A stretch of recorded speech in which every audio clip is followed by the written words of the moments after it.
పెద్ద స్టోరీ ఇదే అని చెప్పి ఒక పల్లెటూరు, ఒక విజయనగరం.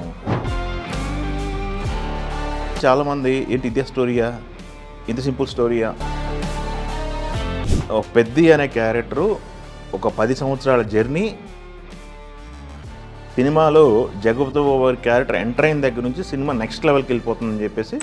సార్ పెద్ద త్వరలో రిలీజ్ కాబోతుంది. ఈ మూవీకి సంబంధించి రకరకాల డిస్కషన్స్ జరుగుతున్నాయి. అయితే పెద్ద స్టోరీ ఇదే అని చెప్పి ఒక రైలు, ఒక ఊరు ఓకే అండ్ ఇట్లా కొన్ని వర్డ్స్ డిస్కషన్ అవుతా ఉన్నాయి. స్టోరీ ఇదే అని చెప్పి. ఓకే నువ్వు చెప్పదలుచుకుంది నాకు అర్థమైంది. నేనే చూశాను ఆర్టికల్స్ అవి. పెద్ద స్టోరీకి సంబంధించి వాళ్ళు చెప్తున్న వర్షన్ ఏంటంటే, ఒక పల్లెటూరు, ఒక విజయనగరం జిల్లాకు సంబంధించి ఒక పల్లెటూరు. ఆ పల్లెటూరులో రైల్వే స్టేషన్ ఉంటుంది, కానీ ఆ స్టేషన్లో రైలు ఆగవు అసలు. ఆ ఊరిని అసలు రికగ్నైజ్ చేయరు. ఆ ఊరికి గుర్తింపు అంటూ లేదు. వాళ్ళు చాలా ప్రాబ్లమ్స్ ఫేస్ చేస్తుంటారు. దానికోసం స్పోర్ట్స్ బ్యాక్డ్రాప్లో ఉన్న కుర్రోడు ఎలాంటి ప్రయత్నాలు చేశాడు, ఎలా సాధించాడు అనేది ఒక లైన్ సర్క్యులేట్ అవుతుంది. ఇది చూసి చాలామంది ఏంటి ఇదే స్టోరీయా, ఇంత సింపుల్ స్టోరీయా అని మాట్లాడుతున్నారు. కానీ స్టోరీ అదే కాదని నేను జడ్జ్ చేయట్లేదు. ఒకవేళ అదైనా కాకపోయినా కానీ ఏ సినిమాకైనా స్టోరీ ఒకటే లైన్ ఉంటుంది. వాళ్ళు చేసే పిక్చరైజేషన్, వాళ్ళు పండించే ఎమోషన్స్ పైన ఆధారపడి ఉంటుంది. మనం ఇప్పుడు దాకా చూసిన గ్లిమ్స్ ఏంటి, ఒక ఫస్ట్ రిలీజ్ చేసిన గ్లిమ్స్లో క్రికెట్ ఆడతారు అతను, పెద్ది అనే క్యారెక్టర్. తర్వాత రిలీజ్ చేసిన గ్లిమ్స్లో ఏంటి, కుస్తీ ఫైట్ సంబంధించి ఒక గ్లిమ్స్ ఉంది. వాళ్ళు రిలీజ్ చేసినటువంటి 2 పాటలు కూడా పెద్ద హిట్లు. సో కంటెంట్కి సంబంధించి చాలా క్లారిటీగా టీం ఉంది. అంతే క్లారిటీగా, అంతే క్లియర్గా ప్రతి ఒక్క ఆడియన్స్ దగ్గరికి రీచ్ అయింది కంటెంట్. బట్ అసలు మనం పెద్దకి సంబంధించి ప్రమోషన్ కార్యక్రమాల్లో మనం కొన్ని ఇంటర్వ్యూలు చేసాం. వాళ్ళు చెప్పిన దాని ప్రకారం పెద్దకి సంబంధించి హైలైట్స్ కావాలంటే నేను చెప్తా కొన్ని. పెద్ది అనే క్యారెక్టరు ఒక 10 సంవత్సరాల జర్నీ ఈ సినిమాలో చూపించబోతున్నారు. ఆ రామ్ చరణ్ గారి క్యారెక్టర్కి సంబంధించి ఒక 4 షేడ్స్ ఉంటాయట. ఈ 4 షేడ్స్ సంబంధించి చాలా హార్డ్ వర్క్ చేశారు ఆయన. ఒకటి మనం క్రికెట్ చూసాము, కుస్తీ చూసాము, ఇంకొక 2 షేడ్స్ ఉంటాయి. సో 4 షేడ్స్లో 4 వేరియేషన్స్లో రామ్ చరణ్ కనిపించబోతున్నారు. జాహ్నవి గారి క్యారెక్టర్ చూసుకుంటే, జాహ్నవి క్యారెక్టర్ పెద్ది అనే క్యారెక్టరే మనకి కొంచెం రఫ్ కనబడుతుంది. జాహ్నవి క్యారెక్టర్ వచ్చేసి పల్లెటూరులో చాలా రఫ్గా, చాలా రగ్గడుగా డీల్ చేసే ఉమెన్ ఎలా అయితే ఉంటారో అలాంటి క్యారెక్టర్ జాహ్నవి క్యారెక్టర్ ఉంటుంది. జగపతి బాబు గారిది ఒక కీ క్యారెక్టర్ అంట. సినిమాలో జగపతి బాబు గారి క్యారెక్టర్ ఎంటర్ అయిన దగ్గర నుంచి సినిమా నెక్స్ట్ లెవెల్కి వెళ్ళిపోతుందని చెప్పేసి వాళ్ళు చెప్తున్నటువంటి ఇన్ఫర్మేషన్. దానికి తోడు శివన్న ఉన్నారు, మన కర్ణాటక శివరాజ్ కుమార్ గారు, స్టార్ యాక్టర్. శివరాజ్ కుమార్ గారిది చాలా ఇంపార్టెంట్ రోల్ అట. అది కుస్తీకి సంబంధించిన సన్నివేశాలు ఉన్నప్పుడు అది కీలకంగా మారుతుందని చెప్పేసి మనం చెప్పడం జరిగింది. కుస్తీకి సంబంధించి కుస్తీ మాస్టర్ ఎవరైతే ఉన్నారో అలాంటి క్యారెక్టర్ ఆయన పోషిస్తున్నారంట. అది చాలా ఇంపాక్ట్ ఉన్నటువంటి క్యారెక్టర్. సో ఇలా ప్రతి క్యారెక్టర్కి ఒక ఇంపార్టెన్సీ, ప్రతి క్యారెక్టర్కి ఒక ఆరా, ఇవన్నీ ఉన్నాయి. అది కాకుండా మనం ఐటమ్ సాంగ్ సంబంధించి స్పెషల్ సాంగ్ అంటున్నాం. అది శృతి హాసన్ గారు చేశారని అందరికీ తెలుసు. వాళ్ళు ధృవీకరించారు ఇంటర్వ్యూల్లో వాటిల్లో. అది వేరే లెవెల్, నెక్స్ట్ లెవెల్లో ఉంటుంది. ప్రతి పబ్లో కావచ్చు, ప్రతి డీజే సంబంధించిన సన్నివేశాల్లో కూడా వాళ్ళే సెలబ్రేట్ చేసుకుంటారని చెప్పి చెప్పడం జరిగింది. అయితే ఈ ట్రావెల్ ఏదైతే ఉందో స్పోర్ట్స్ మ్యాన్గా, పెద్ది అనేది ఒక స్పోర్ట్స్ బ్యాక్గ్రౌండ్ ఉన్నటువంటి ఒక కుర్రోడి బయోపిక్ లాంటిది అంటున్నారు. అయితే ఇక్కడ వీళ్ళు ఎమోషన్, ఇది ఒక యాక్షన్ మూవీ అంటే కాదంటున్నారు. యాక్షన్ ఎమోషనల్ మూవీ అంటున్నారు.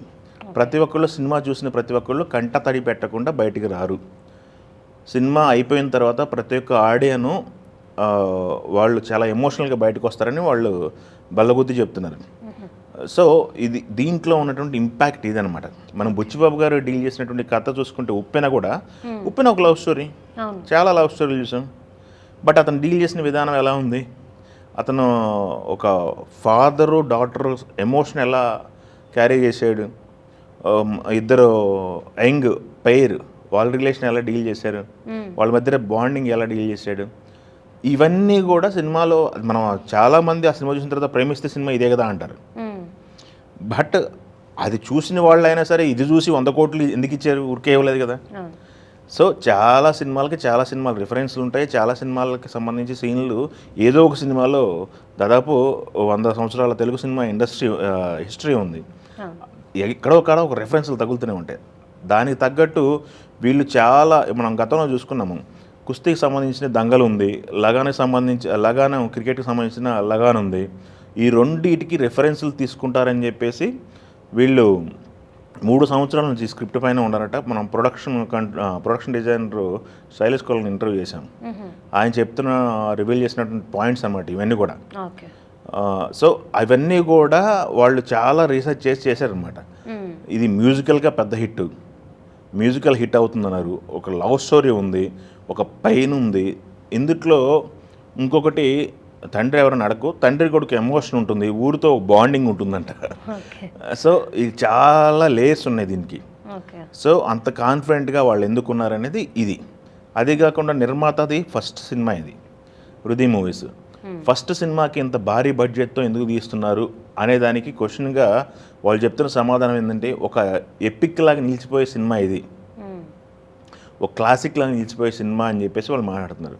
ఇంత కాన్ఫిడెంట్గా ఉన్నారు. రామ్ చరణ్ గారు అయితే ఈ సినిమాకి సంబంధించి 1.5 ఇయర్గా ఆయన వేరే సినిమా ఆలోచన మైండ్లో రాకుండా ఫుల్ ఫ్లెడ్జ్డ్ కాన్సన్ట్రేషన్ దీని మీద పెట్టడం జరిగింది.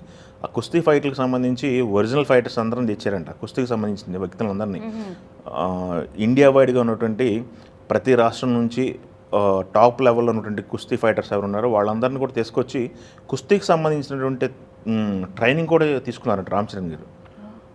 ఒరిజినల్గా కుస్తీ ఫైటర్ ఎలా ఉంటారో అలా బిహేవ్ చేశారు. సో మనం చూసాం కొన్ని పోస్టర్లు ఉన్నాయి, ఆంజనేయ స్వామి రిఫరెన్స్లు పోస్టర్లు ఉన్నాయి. అవి కూడా కుస్తీకి సంబంధించి రిఫరెన్స్. కుస్తీ అంటే కుస్తీ గాడ్ ఎవరంటే కుస్తీ ఫైటర్స్కి ఆంజనేయ స్వామి రిఫరెన్స్ తీసుకుంటారు. వాళ్ళు ఆంజనేయ స్వామిని ఎక్కువ పూజిస్తారు. అది కావాలనే ప్లాన్ చేశాము. సో దానికోసం చాలా కష్టపడ్డారని వాళ్ళు చెప్పడం జరిగింది. అది కాకుండా ఒరిజినల్ కుస్తీ ఫైటర్లు కావడంతో ఒరిజినల్గా కుస్తీ ఎలా జరిగిందో ఒరిజినల్ కుస్తీ అనేది అక్కడ కండక్ట్ చేసామన్న లెవెల్లో వాళ్ళు చేశారట.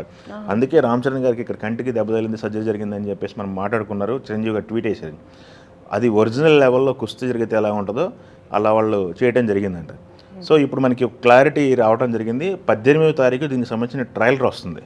ఆ ట్రైలర్ వచ్చిన తర్వాత ఇంకాస్త క్లారిటీ వస్తుంది. ఈ సినిమా పైన అంచనాలు ఇప్పటికే భారీగా ఉన్నాయి. ఈ అంచనాలకు తగ్గట్టుగా ట్రైలర్ కట్ కూడా జరిగింది. ఈ ట్రైలర్ కూడా 2-3 వర్షన్స్ కట్ చేశారట. దానికి సంబంధించి హిందీ ట్రైలర్కి సంబంధించి ముంబైలో ఒక ట్రైలర్ రిలీజ్ కార్యక్రమం అనుకుంటున్నారు. దాని తర్వాత మధ్యప్రదేశ్లో ఒకటి అనుకుంటున్నారు ఈవెంట్, కానీ మ్యూజికల్ నైట్ చేయాలి రెహమాన్ గారిని పెట్టి అని చెప్పేసి అది ఇంకా ఫైనల్ అవ్వలేదు. 18వ తారీఖు ట్రయల్ అయితే లాంచ్ కోసం వాళ్ళు ముహూర్తం పెట్టుకున్నారు. అది అఫీషియల్గా అనౌన్స్ చేశారు. అది ముంబై సెంట్రిక్గా జరుగుతుందట. పాన్ ఇండియా లెవెల్లో, గ్లోబల్ లెవెల్లో ఈ సినిమా ప్రమోట్ చేయాలని వాళ్ళు చూస్తున్నారు. ప్రస్తుతానికైతే తెలుగు సంబంధించి విపరీతమైన బజ్ ఉంది పెద్దకి. అందరూ కూడా ఈగర్గా వెయిట్ చేస్తున్నారు. థియేటర్స్ అన్ని ఖాళీగా ఉన్నాయి. ప్రతి థియేటర్లో కూడా మూతలు పడుతున్నాయి అనమాట. మల్టీప్లెక్స్లో కూడా షోలు క్యాన్సిల్ చేసుకున్నారు. ఒక్కొక్క రోజు 7 షోలు 8 షోలు క్యాన్సిల్ అయిన సందర్భాలు ఉన్నాయి. సింగిల్ స్క్రీన్స్ అయితే ఇంక చెప్పాల్సిన అవసరం లేదు. థియేటర్లన్నీ మూతపడిపోయిన తాళాలు పడి ఉన్నాయి.